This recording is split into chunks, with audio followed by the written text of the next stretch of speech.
Hello dear friends, welcome to target education. Engineering mathematics के इस video में आपका तहे दिल से स्वागत है।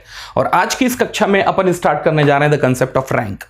चलिए, अगर बाय द वे आप गेट पूरे के पूरे प्रीवियस ईयर प्रॉब्लम्स को लेके अगर बैठ जाते हैं रैंक के और उसकी स्टडी करते हैं तो आपको एक चीज नोट करने को मिलेगा कि 95% जो क्वेश्चन है वो केवल न्यूमेरिकल एंगल लेके आए हैं। What is the basic feeling of it? आपको अलग अलग काइंड ऑफ मैट्रिक्स दे दिए जाएंगे, जैसे ये 2x3 का, 2x2 का, 3x2 का और 3x3 का, और आपसे इसका रैंक पूछ लिया जाएगा। तो मैं ये मान के चलता हूं रैंक का जो लगभग वेटेज जो है 95% वो केवल न्यूमेरिकल एंगल का है। लेकिन बचे हुए 5% प्रॉब्लम जो मैं ये बोलूंगा जो काफी अच्छे प्रॉब्लम है, वहां आपको deep understanding of the theory of rank is also needed. तो वो प्रॉब्लम आए हैं थ्योरी से। तो यार मैं अपने पूरे के पूरे वीडियो को जो प्लान किया हूं इसी के रिक्वायरमेंट के हिसाब से प्लान किया हूं। लगभग टाइम मैं आपको अलग अलग वैरायटीज के मैट्रिक्स लेके रैंक निकालना सिखाऊंगा, पहली चीज। दूसरा, रैंक निकालना बच्चों को आता है, लेकिन मैंने ये भी देखा है कि बच्चा रैंक निकालते निकालते या तो ज्यादा टाइम कंज्यूम कर लेता है और या फिर अपनी एक्यूरेसी लूज कर लेता है। तो मैं ये ट्राई करूंगा कुछ ऐसे स्टेप्स आप लोगों को बताऊं जिसमें कि आपका आंसर जल्दी भी आए और एक्यूरेट भी आए। तो 95% इज डन। बचा हुआ 5% पार्ट, देखो पंगा क्या है। अगर मैं एक मैट्रिक्स आपको दे देता हूं और आपसे पूछूं कि इसका रैंक क्या है, शायद आप रैंक बता लो, लेकिन आपको इस चीज की फीलिंग नहीं आई कि उस मैट्रिक्स का आपने रैंक अगर 2 निकाल लिया है तो ये डिजिट 2 बता क्या रहे हैं। Anyways, they are the actual part of the rank कि रैंक की औकात है क्या। एनीवेज, मैं उस थ्योरी में उसको कवर करूंगा।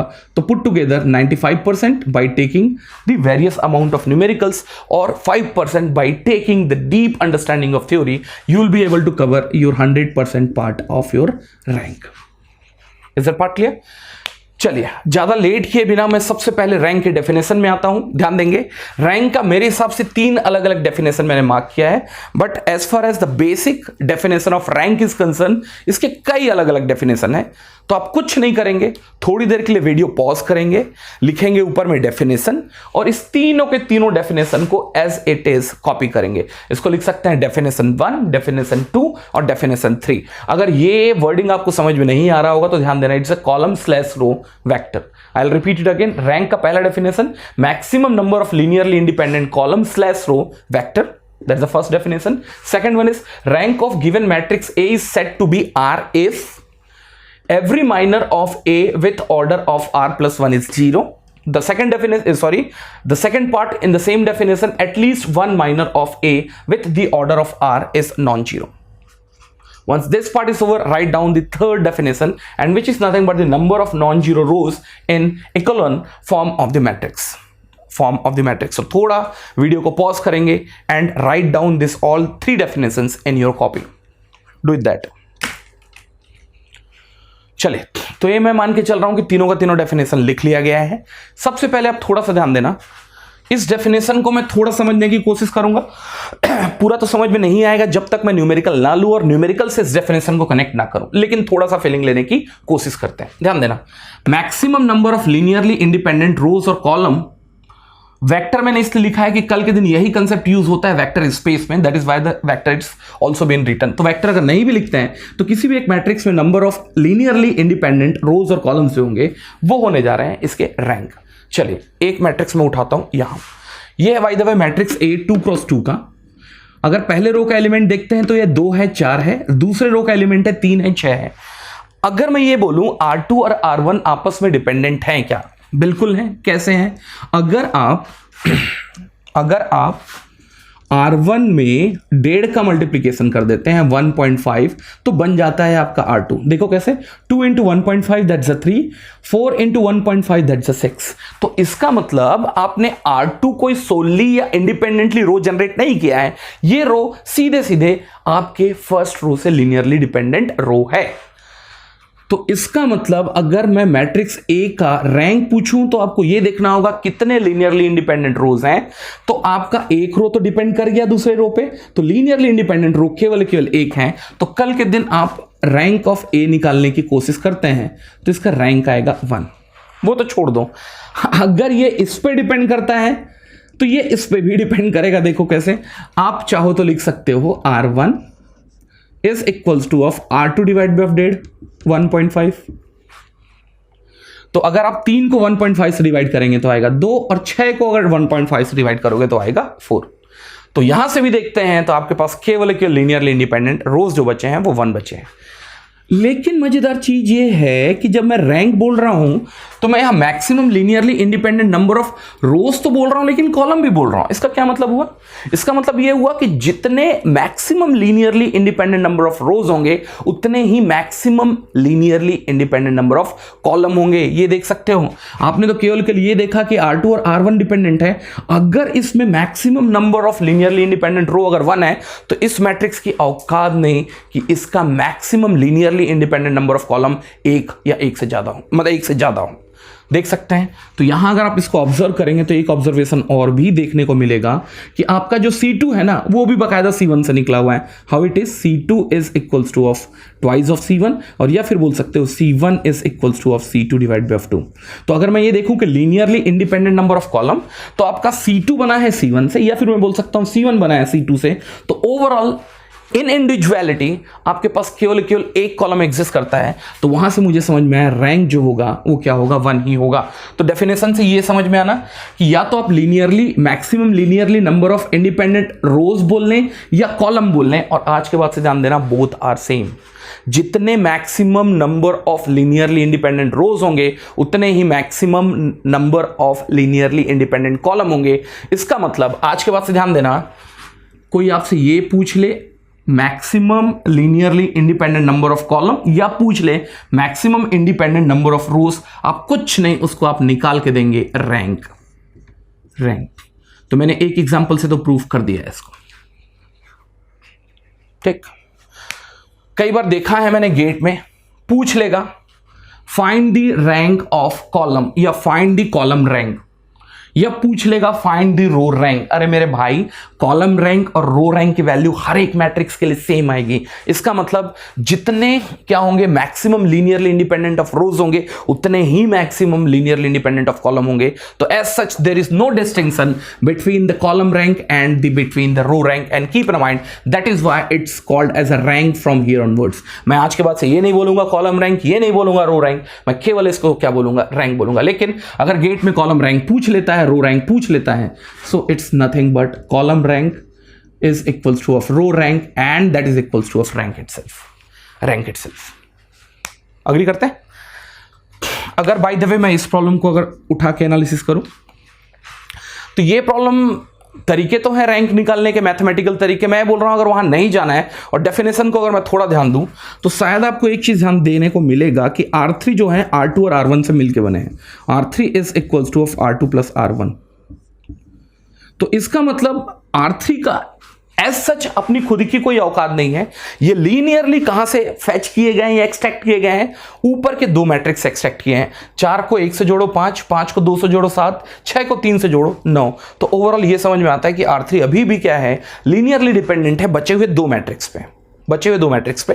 या फिर दूसरे तरीके से देख सकते हैं, अगर R2 को देखते हैं तो ये R1 R3 पे डिपेंडेंट है। हाउ? अगर आप R3 में से अगर R1 को घटा देते हैं तो आपको R2 मिलेगा। 5 में से 1 गया 4, 7 में से 2 गया 5, 9 में से 3 गया 6। सब मारो गोली। मुझे ये समझ में आया कि इस पूरे के पूरे 3 रोज में से एक जो रो है वो बचे 2 रोज से एक्सट्रैक्ट किया गया है या उस पर लीनियरली डिपेंडेंट है। तो अगर मैं इसके रैंक के बारे में बात करता हूं, so in future I will get the rank of this matrix S2। और मैं आप लोगों का ये होमवर्क दे रहा हूं कि आपने ये दिखाया कि आपका एक रो जो है बचे 2 रो पे डिपेंडेंट है और इसका रैंक अगर 2 है, तो इसका सीधा सा मतलब ये है कि अगर आप इसमें कॉलम ऑपरेशन भी लगाएंगे तो आपको ये समझ में आएगा कि maximum linearly independent number of column अभी भी कितने हैं? Same as maximum linearly independent of rows के बराबर है। इसका मतलब अभी भी आप क्या कर सकते हैं? पूरे के पूरे कॉलम को नल कर सकते हैं या नलिटी क्रिएट कर सकते हैं। नलिटी कब क्रिएट होगा? नलिटी तभी क्रिएट होगा जब कायदे से एक कॉलम जो है बचे 2 कॉलम का प्रारूप हो। बोलो तो आप मैं ट्राई कर सकता हूं, लेकिन ये आप लोगों के होमवर्क है। नलिटी क्रिएट करने का सीधा सा तरीका है, ध्यान देना। क्या हो सकता था? आप क्या करो, C2 tends to C2 minus of C1 कर लो, C2 tends to C2 minus of C1 कर लो, या फिर रुको 1 minute, C3 tends to C3 minus of C2 कर लो, और ये परफॉर्म जैसे ही होगा उसके बाद C2 tends to C2 minus of C1 कर लो। उसके बाद देखो मैट्रिक्स का प्रारूप या चेहरा कैसे है। As such there is no change in first column.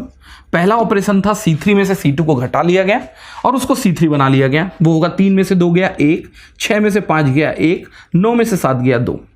Matrix same का सेम आएगा। उसके बाद दूसरी बार जब आप परफॉर्म करेंगे C2 tends to C2 minus of C1, तो 2 में से 1 जाएगा बचेगा 1, 5 में से 4 जाएगा बचेगा 1, 7 में से 5 जाएगा बचेगा 2। और अगर आप यहां नलिटी क्रिएट करना चाहते हैं तो नलिटी तो हो चुका है क्रिएट, C3 माइनस C2। और अगर आप ये करेंगे तो पूरा का पूरा एक कॉलम नल हो चुका है। और नल तभी होगा जब कायदे से एक कॉलम बचे, 2 कॉलम का प्रारूप हो या लिनियरली डिपेंडेंट हो। तो यार आप केवल रो ऑपरेशन लगाओ या केवल कॉलम ऑपरेशन लगाओ, you will end up to the same situation, because as far as rank is concern, column rank is very same as row rank. That's the first thing, that's the first thing. Agreed what I am saying? बात करता हूं मैं दूसरा, rank of given matrix A is set to be R. ये आगे वैसे मैं numerical solve करने के लिए यूज करूंगा, थोड़ा ध्यान देना। अगर बाय द वे किसी भी एक मैट्रिक्स का अगर आपने रैंक आर बोला तो इसको आप क्या डिफाइन कर सकते हैं, कैसे डिफाइन कर सकते हैं? Every minor of A with the order of R plus 1 is 0। दूसरा, at least 1 minor of A with the order of R is non zero. ये लिखते जरूर जाएंगे क्योंकि मैं रब आउट करूंगा, क्योंकि आज मैं केवल थ्योरी को यहां एक्सप्लेन कर रहा हूं। अग्री कर रहे हैं? देखो समझने की कोशिश करना, इसको मैं रब आउट करता हूं पहले तो दूसरे डेफिनेशन से आप इसका इवैल्यूएशन कर कैसे सकते हैं। चलिए, उठाया मैंने सबसे पहले यही मैट्रिक्स को, तो इसका जो लार्जेस्ट माइनर हो सकता है, इसके हिसाब से इसका जो लार्जेस्ट माइनर हो सकता है, यार ये खुद 2x2 का मैट्रिक्स है तो इसका लार्जेस्ट जो माइनर हो सकता है वो कितने का होगा? 2x2 का होगा। और आप उसका क्या करें? डिटर्मिनेंट निकालें, डिटर्मिनेंट निकालें। जैसे इसका डिटर्मिनेंट कितना आ गया? 0, तो इसका रैंक 2 नहीं हो सकता। सो rank can't be 2, rank can't be 2। तो अब आप जाएंगे एक लोअर साइड, और लोअर साइड का मतलब अब जो माइनर लेंगे वो कितने का लेंगे? 1x1 का लेंगे। और इस पूरे के पूरे मैट्रिक्स में अगर कोई भी माइनर ऑफ 1x1 का अगर नॉन जीरो हो जाता है तो बाय डिफॉल्ट वही उसका रैंक होगा। कितने माइनर हैं इसमें? तो 4 माइनर हैं, 2 है, 4 है, 3 है, 6 है। इसमें से अगर कोई भी नॉन जीरो हो जाते तो वही उसका रैंक हो जाता। और ये है माइनर ऑफ 2x2 और ये है माइनर ऑफ 1x1। तो इसका रैंक जो होने जा रहा है वो 1 होने जा रहा है, क्योंकि इसमें से कोई भी वैल्यू एक नॉन जीरो हो गई तो वही इसका रैंक होगा। तो इस तरीके से भी इसका इवैल्यूएशन किया जा सकता है।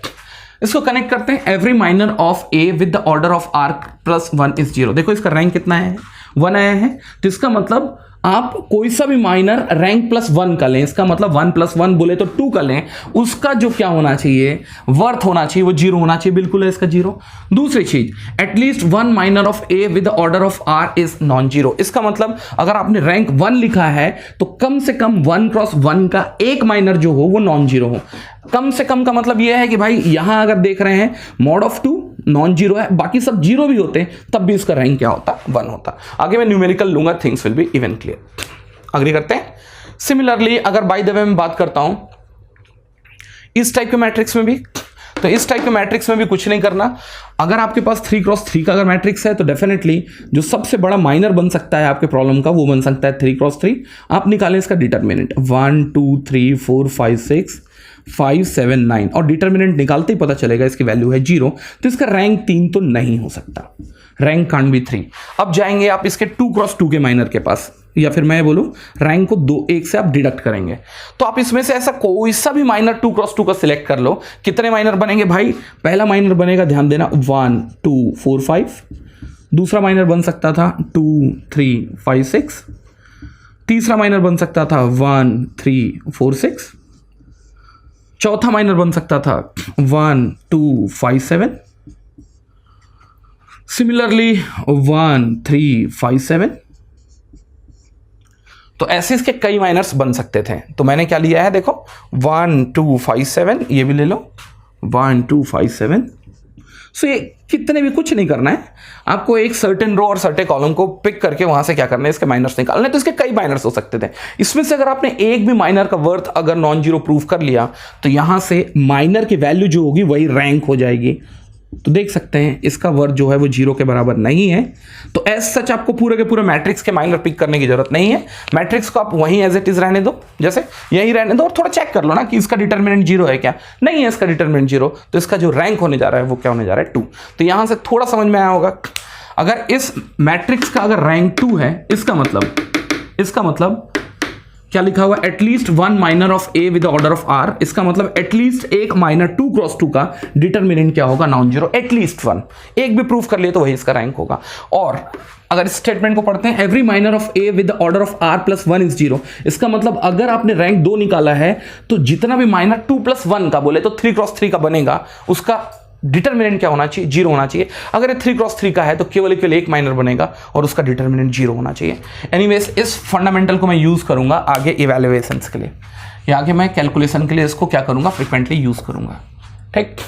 और ये है number of non zero rose in echelon form of matrix, याद रख लो, एज सच मैं यूज नहीं करने जा रहा इसके कहीं भी कैलकुलेशंस के लिए। अग्री करते हैं? चलिए मैं स्टार्ट करता हूं। सबसे पहले प्रॉपर्टीज फॉलोड, बहुत इंपॉर्टेंट है। Rank of a matrix A with has the order of m cross n is also written as row of a m n। तो यार एक चीज ध्यान देना, इन फ्यूचर अगर मैं रो ऑफ a लिखता हूं, इसका मतलब I wanted to get the matrix rank of that matrix a। Moreover मैंने यहां क्या लिखा है, ऑर्डर m क्रॉस n, ना तो मैंने m क्रॉस m लिखा है ना मैंने n क्रॉस n लिखा है। दैट मीन्स द रो और the rank is calculated or rank can be calculated for the square as well as non-square matrix both, so do not get confused। कई बार बच्चा क्या है, गेट में लगभग time आपके पास स्क्वायर मैट्रिक्स आया है और उसका रैंक पूछ लिया गया है, तो बच्चा जब बुकलेट पलटाता है तो उसको ये फीलिंग आ जाती है the rank is identified only for a square matrix. बिल्कुल निकाल दो दिमाग से, the rank is equally valid for the square as well as non-square matrix, and if you want we can see the example over here। पहला मैंने जो problem आज के दिन में क्लास में डिमॉन्स्ट्रेट करूंगा वो 2 क्रॉस 3 का है, 2 क्रॉस 2 का है, 3 क्रॉस 2 का है, 3 क्रॉस 3 का है। मजेदार चीज ये है, non square square non square square means both are possible, that's the first thing. Second, और ये प्रॉपर्टी मैं बहुत फ्रिक्वेंटली यूज करूंगा कल के दिन कैलकुलेशन के लिए, ध्यान देना, ये property I am going to use the frequently, and that is what, if you have a matrix which is an order of m cross n, its rank is always lesser than equals to of minimum between m comma n। what is the basic feeling of it? What is the basic feeling of it? कि अगर आपके पास एक matrix दिया हुआ होगा तो आप definitely उनके ऑर्डर से m और n की वैल्यू निकाल लेंगे, तो उस मैट्रिक्स का रैंक जो होगा या तो बराबर होगा या तो कम होगा minima between the number of rose and number of columns involved in that matrix. इसका सीधा सा मतलब यह है, अगर मैं बात करता हूं इस मैट्रिक्स की, इसको मैं रब आउट करते चलूंगा सबको, है ना। तो अगर मैं बात करता हूं पहले मैट्रिक्स की, लेट मी रब आउट, तो अगर मैं बात करता हूं पहले मैट्रिक्स की, पहले मैट्रिक्स में अगर नंबर ऑफ रोज देखते हैं तो कितने हैं, 2 हैं, और नंबर ऑफ कॉलम्स देखते हैं तो कितने हैं, 3 हैं, 2 और 3 हैं। तो यहां से मैं एक कंक्लूजन निकाल सकता हूं कि इनका जो रैंक होगा row of this matrix lesser than equals to of minima of the number of rows which is nothing but 2, 3, minimum of 2, 3 will be 2 itself। तो इसका सीधा सा मतलब ये है मेरे भाई कि इस मैट्रिक्स का जो रैंक है वो क्या होगा, 2 या 2 से कम होगा। ध्यान देना, रैंक कभी भी निगेटिव नहीं हो सकता और रैंक कभी भी फ्रैक्शनल नहीं हो सकता, या फिर मैं बोलूं रैंक जो होगा वो हमेशा एक होल नंबर होगा। रैंक हमेशा एक होल नंबर होगा which can include 0, 1, 2, 3, 4, 5, 6। Keep in mind, rank always used to be a whole number, it can't be negative और इट कांट बी लाइक 1.5, 2.5 नहीं हो सकता। तो इसके पॉसिबल, अब रैंक कितने बच गए भैया, rank is lesser than equals to of 2, तो इसके पॉसिबल रैंक केवल बच गया 2, 1 या एट वर्स्ट 0।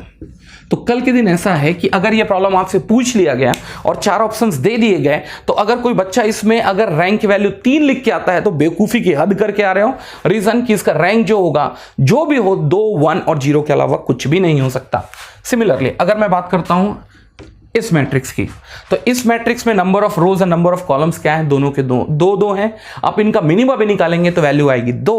तो इसका सीधा सा मतलब यह है कि rank of this matrix will be lesser than equals to of 2, so it will be in this range। Similarly ये जो मैट्रिक्स है 3 क्रॉस 2 का है, अगर आप 3 क्रॉस 2 का मिनिमम निकालते हैं, मिनिमम वैल्यू आएगी 2 और रैंक की वैल्यू होगी laser than equals to of 2। Hence इसका जो पॉसिबल रेंज था वो था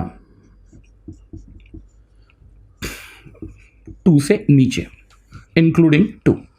सिमिलरली ये 3x3 का मैट्रिक्स है, तो इसका अगर पॉसिबल अगर रैंक देखता हूं तो वो होगा laser than equals to of 3। तो आप ये कंफ्यूज नहीं करना, तो कल के दिन आपको एक फेयर आइडिया आ जाएगा कि वैल्यू क्या क्या हो सकती है। जैसे कि इसकी वैल्यू क्या होगी भैया, 2 और 3 का मिनिमम लो, क्या होगी इसके मिनिमम वैल्यू 2, जिसका पॉसिबल रैंक हो सकता है 2, 1 और 0 निकालना पड़ेगा। क्या होगा 2x2 मिनिमम बिटवीन 2x2 कितना होगा 2। अगर क्या करते हैं आप इसका रैंक लेंगे तो rank is minimum between m, n and hence इसके पॉसिबल वैल्यूज हो सकते थे शायद 2, 1 और 0। मेरे को और भी आगे जाके कैलकुलेट करने पड़ेंगे कि इसमें से इसकी प्रिसाइज वैल्यू क्या है। सिमिलरली अगर मैं ये देखता हूं इसकी पॉसिबल रैंक्स कितने हो सकते थे, अगर ये 3x2 का है minimum between 3x2 is gonna be 2, तो इसके पॉसिबल रैंक हो सकते थे 2, 1 और 0। आप आगे जाके अच्छे से इवैल्यूएट करेंगे तब आपको क्लियर होगा कि इसकी वैल्यू 2 है, 1 है, 0 है, depending on the problem. Last अगर ये 3x3 का है, इसका मिनिमम लिए तो कहीं ना कहीं फिर से 3 आ रहा है, जिसके पॉसिबल रैंक शायद होते 3, 2, 1 और 0। वो आपको पूरा का पूरा चेक करके देखना पड़ेगा इसका एग्जैक्ट आंसर 3 है कि 2 है कि 1 है। बट यहां से एक फेयर आइडिया तो आता है कि आपका गिवन मैट्रिक्स के लिए पॉसिबल रेंज ऑफ रैंक क्या होगा। तो आज के बाद से भाई मेरे अगर रैंक दिया है, टाइम नहीं भी है, तो कोई 1.5 कोई -1 -2 फीड करके मत आ जाना। अगर न्यूमेरिकल डेटा हो तो आपको एटलीस्ट रेंज तो पता चल चुका है कि क्या होगा इसका रेंज, तो इससे कम से कम चांसेस बढ़ जाते हैं कि आपका आंसर अप्रोप्रिएट ही होगा। Is a part clear? ये चीज भी आपको क्लियर होना चाहिए। ठीक, आगे ये है only null matrix have the rank is equals to 0 except null matrix all matrix has rank is at least 1। इसका मतलब यह है कि दुनिया में केवल एक अकेला मैट्रिक्स नल मैट्रिक्स है जिसका रैंक 0 हो सकता है, अदरवाइज बाकी किसी भी मैट्रिक्स का रैंक 0 नहीं हो सकता।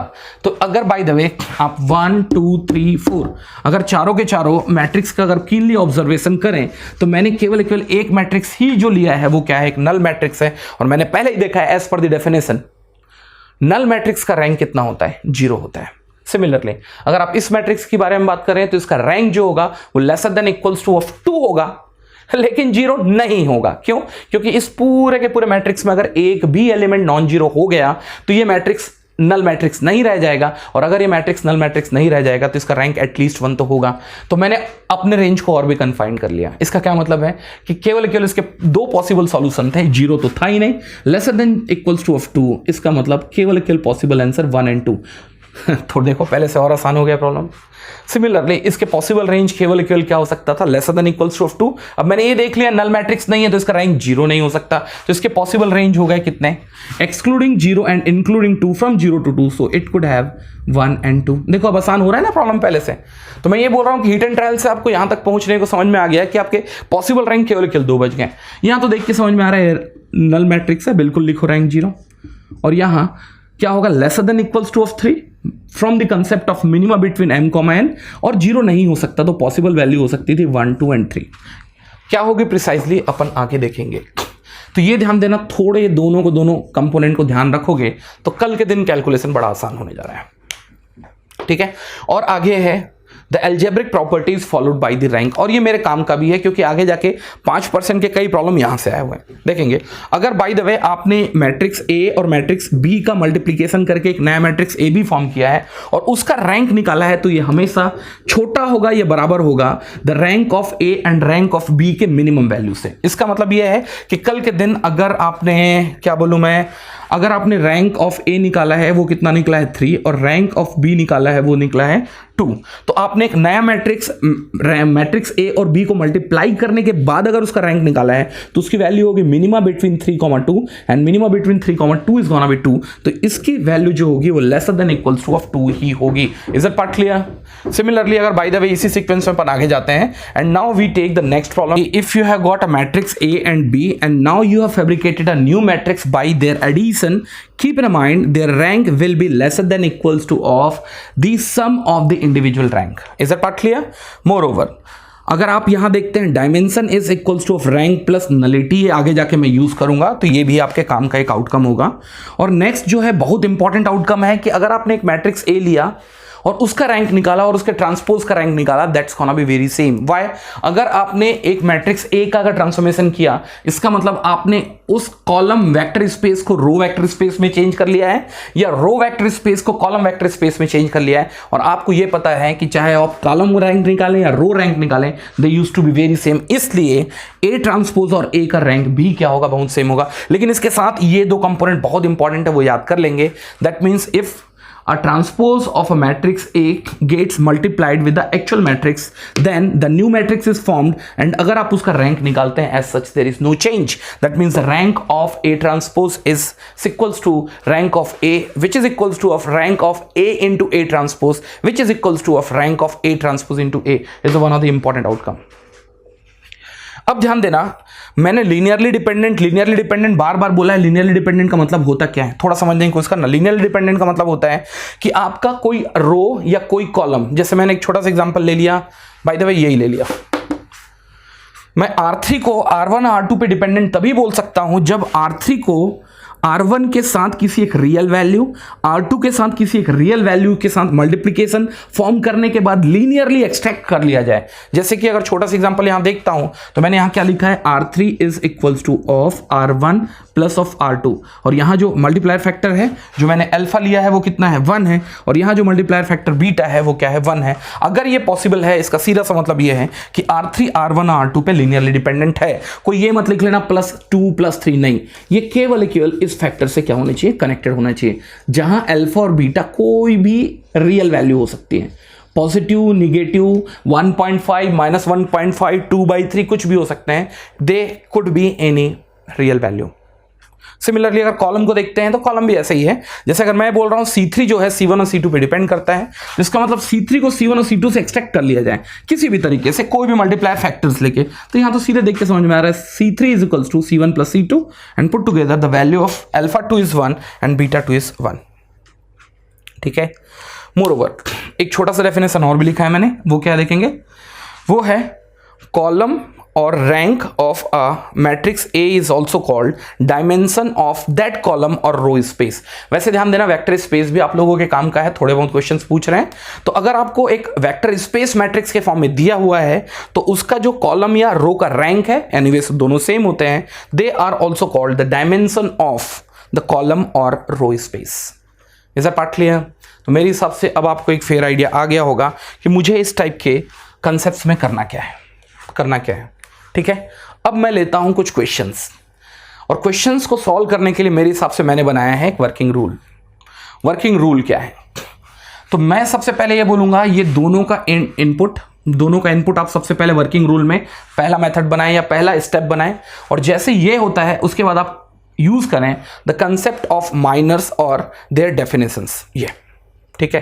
तो ओवरऑल एक काम करें, इसको थोड़ा बगल करें, ये पूरा का पूरा ये। तो अगर बाय द वे आप ये दो अलग अलग इनपुट से अगर कैलकुलेशन स्टार्ट करेंगे प्रॉब्लम बहुत जल्दी होगा और एक्यूरेट होगा। पहला इनपुट ये है कि आपके रैंक का रेंज निकाल लो दोनों को यूज करके। दूसरा, आप ये मेथड से सीधे सीधे रैंक का इवैल्यूएशन कर लो। देखते हैं कैसे। हो गया सबका? हो गया ये कैलकुलेशन, क्या बोल रहा हूं मैं। चलो तो मैं अब इसको रब आउट कर चलिए तो मैं स्टार्ट होता हूं सबसे पहले क्वेश्चन से। मेरे को इस मैट्रिक्स का रैंक निकालना है। बाय द वे मैंने मान लिया इसको क्वेश्चन नंबर 1, इसको मान लिया क्वेश्चन नंबर 2, इसको मान लिया क्वेश्चन नंबर 3 और इसको मान लिया क्वेश्चन नंबर 4। देखो तरीका क्या होना चाहिए। क्वेश्चन नंबर 1 का सबसे पहले आपने रैंक निकालना है मैट्रिक्स का। मैंने इसको रो ऑफ ए लिखा। आप ये देख लो इसके पॉसिबल रेंज क्या है। पहली बात, अगर ये नल मैट्रिक्स नहीं है तो इसका रैंक 0 नहीं हो सकता, फर्स्ट थिंग। दूसरा, मैंने ये देखा है rank of any matrix is lesser than equals to of what, minima between number of रोज जो है इस मैट्रिक्स में 2 और नंबर ऑफ कॉलम्स जो इस मैट्रिक्स में है 3। इसका मिनिमा निकालेंगे तो डेफिनेटली वैल्यू आ रही केवल 2। रैंक 0 तो हो नहीं सकता, तो इसका मतलब रैंक ऑफ मैट्रिक्स ए केवल 2 पॉसिबल वैल्यू हैं, 1 और 2। ठीक है। तो कल के दिन हिट एंड ट्रायल भी मारना है, अगर टाइम नहीं है तो 1 और 2 के अलावा तो कुछ इसका आंसर हो ही नहीं सकता। लेकिन सबसे पहला जो क्या होगा आपका इवैल्यूएशन होगा, वो ये अज्यूम करके होगा कि शायद इसका रैंक 2 हो। तो मैंने ये चेक करना है रैंक इसका 2 है तो नहीं। रैंक 2 है तो नहीं। रैंक 2 दिखाने के लिए आपने डेफिनेशन में ये देखा था कि अगर इसका रैंक 2 है तो इसका एटलीस्ट एक जो क्या हो माइनर कितने का 2x2 का वो क्या होना चाहिए, नॉन जीरो होना चाहिए। देखो तो इसमें से ऐसा कोई सा भी आपको क्या दिख रहा है, माइनर दिख रहा है क्या 2x2 का? भाई पहले ही माइनर दिख रहा है, आपको लिखने की जरूरत है नहीं। और जब आप इसका डिटर्मिनेंट निकालेंगे और ये क्या आया, नॉन जीरो आया, इसका सीधा सा मतलब ये है कि इसकी वैल्यू जीरो नहीं है और कायदे से क्वेश्चन 2 का जो रैंक है वो कितना है, 2 है। इसमें से कोई सा मतलब कोई सा भी होता तो भी चलता। Is a part clear? Similarly अगर मैं बात करता हूं क्वेश्चन 2 का, क्वेश्चन 2 का देखो, क्वेश्चन 2 में एक चीज समझ में आ रहा है, पॉसिबल रैंक मैं सीधे सीधे लिखूं, नॉन जीरो एलिमेंट एक भी एग्जिस्ट करता है, इसका मतलब नल मैट्रिक्स नहीं है, नल मैट्रिक्स नहीं है तो इसका मतलब इसका रैंक जीरो नहीं हो सकता, तो पॉसिबल रैंक होगा मिनिमा बिटवीन m, n, दोनों के दोनों 2 हैं, तो इसके केवल 2 पॉसिबल आंसर हो सकते हैं, 1 और 2। तो स्टार्ट करोगे आप, जो हाईएस्ट इसके पॉसिबल रैंक हो सकते हैं, इसके हाईएस्ट पॉसिबल रैंक जो हो सकता था वो क्या हो सकता था, 2 चेक कर रहे हैं या नहीं। इसके लिए क्या करोगे आप, सबसे पहले as per the definition 2x2 का माइनर लोगे। भाई ये खुद 2x2 का है तो एज सच माइनर बोलने का मतलब नहीं है, आप एक्चुअल मैट्रिक्स ही लोगे जो क्या होगा 2, 4, 3 एंड 6। आप इसका डिटर्मिनेंट निकालें जीरो है या नहीं, अगर जीरो है बिल्कुल है जीरो, 6 2 जा 12, 4 3 जा 12, जीरो है, इसका मतलब इसका रैंक 2 नहीं हो सकता। अब जाओगे आप कहाँ आगे, रैंक 1। यार रैंक 1 ही तो आंसर होगा, रैंक 1 आंसर क्यों होगा, अगर 2 नहीं हो सकता, आपके केवल पॉसिबल आंसर्स 2 हो सकते थे, 1 और 2, 2 नहीं है तो 1 ही होगा। या फिर रैंक 1 के लिए अब बोलना मुझे ये सही होगा कि इसके एटलीस्ट एक minor with the order of 1 जो हो वो क्या हो, नॉन जीरो। यार इसमें से कोई सा भी देख लो, एक भी अगर नॉन जीरो हो तो वैल्यू क्या हो जाएगी, वैल्यू क्या हो जाएगी, having the rank is equals to 1, तो रैंक क्या है, 1 है। डेफिनेशन के हिसाब से अगर रैंक 1 है तो 1 + 1 दैट्स अ माइनर ऑफ 2 का डिटर्मिनेंट जीरो होना चाहिए, हर एक पॉसिबल डिटर्मिनेंट। तो केवल एक मैट्रिक्स है उसका पॉसिबल डिटर्मिनेंट जीरो है, तो यहां से भी समझ में आता है इसका रैंक क्या होगा, 1 होगा, इसका रैंक 1 होगा, इसका रैंक 2 होगा। बड़ा आसान है, कोई ज्यादा कचरा नहीं है इसमें। क्वेश्चन 3 के बारे में बात करते हैं, तो यार मुझे ज़्यादा जानने की जरूरत नहीं, इसका रैंक जीरो होगा। ये अकेला ऐसा मैट्रिक्स है इस पूरे के पूरे 4 इक्वेशंस में, 4 एग्जांपल्स में, जिसका rank zero because it's a null matrix. Question 4 पे जाता हूं मैं। क्वेश्चन 4 क्या है, इट्स अ 1 2 3 4, 1 2 3 4 5 6 5 7 9, 5 7 9। तो यार इसका मैट्रिक्स में अगर देखते हैं तो इसका रैंक जीरो तो पॉसिबल है नहीं था, क्योंकि ये एक नल मैट्रिक्स नहीं है। तो इसका पॉसिबल रैंक जो हो सकता था वो क्या हो सकता था, मिनिमा बिटवीन m, n, दोनों के दोनों 3 हैं, तो इसका मतलब इसके पॉसिबल आंसर हो सकते थे केवल 1 2 और 3। स्टार्ट कहां से करोगे आप, 3 से। तो रैंक 3 थोड़ी ना है, ये चेक करना है मुझे। रैंक 3 चेक करने के लिए आपको माइनर लेना होगा 3x3 का। यार माइनर बोलना गलत होगा, ये पूरा का पूरा कंप्लीट मैट्रिक्स ही है, तो आपको कुछ नहीं, इसका लेना है 1 2 3 4 5 6 5 7 9। डिटर्मिनेंट ले, डिटर्मिनेंट इसका आएगा जीरो। डिटर्मिनेंट जीरो क्यों आएगा, क्यों आप चाहो तो लिख भी सकते हो। डिटर्मिनेंट जीरो आने के पीछे इसका बेसिक रीजन है, अगर आपने पहले यूज किया operation R3 tends to R3 minus of R2 और ये खत्म होने के बाद आपने यूज किया R3 tends to R3 minus of R1, आपको देख के समझ में आएगा आपके पास पूरा का पूरा एक नल क्या है, रो है। तो डेफिनेटली अगर एक पूरा का पूरा रो अगर नल होगा तो डिटर्मिनेंट तो जीरो होगा, तो इसका रैंक जो होगा वो डेफिनेटली कितना होने जा रहा है, जीरो। ठीक, सॉरी 3 नहीं होने जा रहा। अब जाएंगे आप रैंक इज इक्वल्स टू 2। आप इसमें से कोई सा भी एक ऐसा माइनर पिक करो जिसका डिटर्मिनेंट जीरो ना हो। तो आप थोड़ा सा सोचो कि कोई भी एक ऐसा माइनर थोड़ी ना है जिसका डिटर्मिनेंट जीरो नहीं है, तो आप देख लो उसका। ये देखो ये होगा, कोई सा भी पिक कर लो, इसमें 1 2 4 5। अगर आप इसका डिटर्मिनेंट निकालते हैं तो ये होगा 5 सा -8 -3। इंपॉर्टेंट ये नहीं कि -3 आया, इंपॉर्टेंट ये है कि जीरो नहीं आया और एक भी माइनर जीरो नहीं आया, तो इसका रैंक जो होगा वो कितना होगा, 2 होगा। तो अब मुझे लगता है कि अब आप लोगों को फेयर आइडिया आ गया होगा कि रैंक निकालना कैसे है। और मैं तो ये बोलूँगा एक तरीका और भी है, ये तरीका अगर आपने थोड़ा साइड लाइन किया तो एक तरीका और भी है। ये देखो एक तरीका और भी है, यस ये एक तरीका और भी है, और वो है कि आप ये देखो कि इक्वेशन में कोई लीनियरली इंडिपेंडेंट रोज या कॉलम तो नहीं दिख रहे।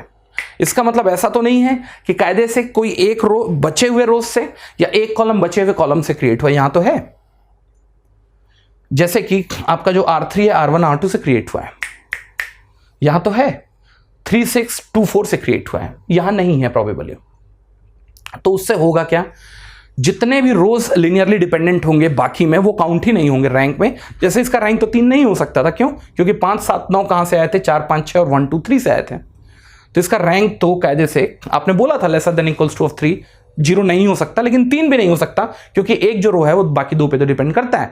लेकिन थोड़ा किनली ये भी देख लो कि कहीं R1 और R2 तो आपस में डिपेंड नहीं करता, अगर करते होंगे तो वो भी क्या होते हैं, 2 की जगह से श्रिंक होके क्या हो चुके होते हैं, 1 हो चुके होते हैं। मैं इसको बोलता हूं method of nullity. Method of nullity देखो, अगर मैं क्वेश्चन नंबर 4 बुलाता हूं तो मैं ये बोलूंगा इस प्रोसेस से जाना हमेशा आसान होता है। रीजन क्योंकि एक सेट प्रोसेस है, इसमें कुछ भी चेक करने की या कुछ भी चेंज करने की जरूरत नहीं है, केवल डिटरमिनेंट निकालना है, लास्ट में आंसर निकालना है। लेकिन एक तरीका और भी था। आप क्या करें, जैसे आपका क्वेश्चन नंबर 4 है, ट्राई करो कि ज्यादा से ज्यादा एक नल फॉर्म ऑफ क्या बना लो, आप रो बना लो। तो यहां से करने क्या जा रहा हूं मैं, पहले मैं ऑपरेशन यूज किया हूं R3 tends to R3 minus of R2, और उसके बाद यूज किया है मैंने R3 tends to R2 minus of R1। और अगर आप इस प्रॉब्लम को सॉल्व करेंगे तो यह 1 2 3 4 5 6 एंड यहाँ है 0 0 0 0 0 0। और आज के बाद से ध्यान देंगे, अब इसको आपस में यूज करके या R1 R2 के बीच में कुछ ऐसे रो ऑपरेशन लगा सकते हैं क्या कि पूरा का पूरा रो फिर से वैनिश नहीं कर सकते। तो यहां से एक चीज समझ में आना, ये 0 इसलिए हुआ क्योंकि ये जो है ऊपर के 2 रोज से मिलके बना हुआ था। तो इसका सीधा सा मतलब ये है कि जितने भी रोज 0 होते जा रहे हैं वो कभी भी रैंक के लिए कॉन्ट्रीब्यूट नहीं करेंगे, या बेसिकली वो लीनियरली इंडिपेंडेंट रोज हो ही नहीं सकते। वो 0 तभी हुआ है जब आपने रैंक ऑपरेशन या रो ऑपरेशन लगाया है, उसको से घटाया और 2 से मल्टीप्लाई करके उससे जोड़ा, उससे घटाया, ओवरऑल ये बना इसके 2 रो से ही था, तब ये 0 0 हुआ। तो आज के बाद से रैंक किसी भी एक 3x3 मैट्रिक्स या स्क्वायर मैट्रिक्स का ऐसे भी निकाल सकते हैं कि अगर बाय द वे आपका एक स्क्वायर मैट्रिक्स n×n का है तो इसका जो रैंक होगा वो होगा n, which is nothing but the order of the matrix minus number of 0 रोज, और यही ट्रू होगा कॉलम के लिए भी, n minus number of 0 columns. हाँ, लेकिन ये है कि थोड़ा एफर्ट करके आप पूरा का पूरा या मैक्सिमम नंबर ऑफ नल रोज निकाल लेना। अब ऐसा नहीं कि आप देख के बोल रहे हैं कि सर इसमें से कोई भी नल वेक्टर, नल रो तो है ही नहीं, नल रो अगर 0 है तो n जो है इस प्रॉब्लम के लिए 3 है, आंसर 3 नहीं। तो आप ट्राई करो कि ज्यादा से ज्यादा ऑपरेशन लगा के ज्यादा से ज्यादा रोज को 0 कर लो, और आप उसके ऑर्डर से अगर सब्सट्रैक्ट करेंगे तो वहां से भी आंसर देख के समझ में आ रहा है कितना है, 2 है। चलिए मैं एक दूसरा प्रॉब्लम लेता हूं। प्रॉब्लम है बाय द वे 2 4 6 4 8 16 1 2 3, ये है आपका नेक्स्ट मैट्रिक्स। और अगर आपको इसका रैंक निकालना है तो पॉसिबल रैंक हो सकते थे 1 2 3। आप चालू करो तो हो सकता है डिटरमिनेंट से चालू करो, लेकिन मैं बोलूंगा डिटरमिनेंट भी कभी बड़े प्रॉब्लम्स के थोड़े क्या होते हैं, बल्कि होते हैं। तो इसको कंसेप्ट ऑफ नलिटी से बनाना चालू करो, और या फिर ये देखो कि कोई रोज जो है बचे हुए 2 रोज से तो नहीं क्रिएट हो रहे। यार मैंने खूबसूरत प्रॉब्लम बनाया है, R1 को 2 से मल्टीप्लाई करोगे R2 बनेगा, R1 को 2 से डिवाइड करोगे तो क्या बनेगा, R3 बनेगा। इसका मतलब ये दोनों के दोनों जो क्या है, रोज हैं, वो बेसिकली केवल एक रोज से ही बाहर आए हैं। तो अगर मैं इस पूरे के पूरे मैट्रिक्स में लीनियरली इंडिपेंडेंट अगर रो बोलता हूं तो केवल एक है, चाहे आप इसको बोल लो, अगर इसको बोल लिए तो बाकी 2 इससे निकले हैं, या इसको बोल लो, अगर इसको बोल लिए तो बाकी 2 इससे निकले हैं, इसको बोल लिए तो बाकी 2 इससे निकले हैं। रैंक कितना आएगा इसका, 2। या फिर मेथड ऑफ नलिटी, आप एक को क्या करो, फिक्स करो 2 4 6। आप क्या कर सकते हो, यहां आप ऑपरेशन लगा सकते हो R2 tends to R2 minus of twice of R1। अगर ऐसा किए तो गायब। और सिमिलरली आप R3 करते हैं तो ये होगा R3 tends to R3 minus of R1 divided by F2, ये भी 0 हो गया। तो यहां देखेंगे ऑर्डर कितना है मेरे भाई, ऑर्डर है 3×3 3 माइनस ऑफ नंबर ऑफ 0 रोज जो है वो 2 है। आंसर जो आएगा वो कितना आएगा, 1 आएगा। तो मैं तो ये बोलूंगा कि अगर प्रॉब्लम बल्कि हो आप इसको डिटरमिनेंट से भी सॉल्व करके देखना। आप अगर इसका डिटरमिनेंट निकालेंगे आपके गिवन मैट्रिक्स का, जो ये है, सॉरी ये, तो आप इसका गिवन मैट्रिक्स का डिटरमिनेंट निकालेंगे तो डेफिनेटली कितना आएगा, 3 आएगा, सॉरी 0 आएगा।